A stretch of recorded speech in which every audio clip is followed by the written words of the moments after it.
ধর্মপ্রাণ মুসল্লিদের কাছে মসজিদ এক অতি পবিত্র শান্তিময় জায়গার নাম। আর সে মসজিদ যদি হয় ইতিহাসের একটি গুরুত্বপূর্ণ অংশ, তাহলে সেটি মুমিন হৃদয়ে বিশেষ গুরুত্ব বহন করে। এমনই একটি মসজিদের নাম খুলনার টাউন জামে মসজিদ, যেটি খুলনা শহরের প্রথম মসজিদ হিসেবে সমধিক পরিচিত। কেডি ঘোষ রোডের পূর্ব প্রান্তে মসজিদটি অবস্থিত। জেলা তথ্য বাতায়ন সূত্রে জানা যায়, ঐতিহাসিক এই মসজিদটি 1 একর জায়গা নিয়ে নির্মিত হয়েছিল 1854 সালে। নির্মাণ শৈলীতে রয়েছে প্রাচীনত্বের ছাপ। মসজিদ নির্মাণে চুনসুরকির ব্যবহার এটিকে বিশেষায়িত করেছে শহরের অন্যান্য মসজিদগুলো থেকে।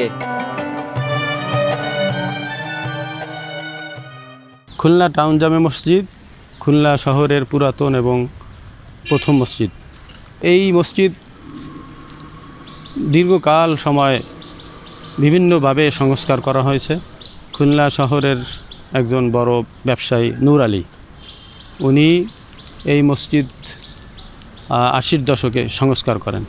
মসজিদের সামনে রয়েছে গোলাকার স্থাপনার সুন্দর একটি অজুখানা এবং তার সামনে রয়েছে মহিলাদের জন্য নামাজ পড়ার ব্যবস্থা।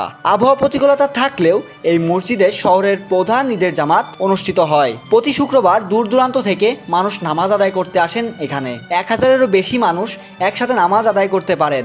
এই মসজিদের মিনারায় অল্প কিছুদিন আগে এই মসজিদের খুলনা সিটি কর্পোরেশনের মাধ্যমে এই মিনারাটা তৈরি করা হয় এই মসজিদের সৌন্দর্য বৃদ্ধির জন্য। যেহেতু এই মসজিদ খুলনা শহরের একটি পুরাতন মসজিদ, ঐতিহ্যবাহী মসজিদ, এখানে খুলনা শহরের বিভিন্ন জায়গা থেকে মুসল্লিরা নামাজে আসে।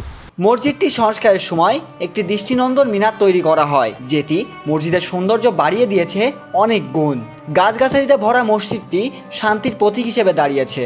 ঐতিহাসিক এই মসজিদ রক্ষণাবেক্ষণ করার দাবি খুলনাবাসীর। Ehsanul Haque, Voice of tiger.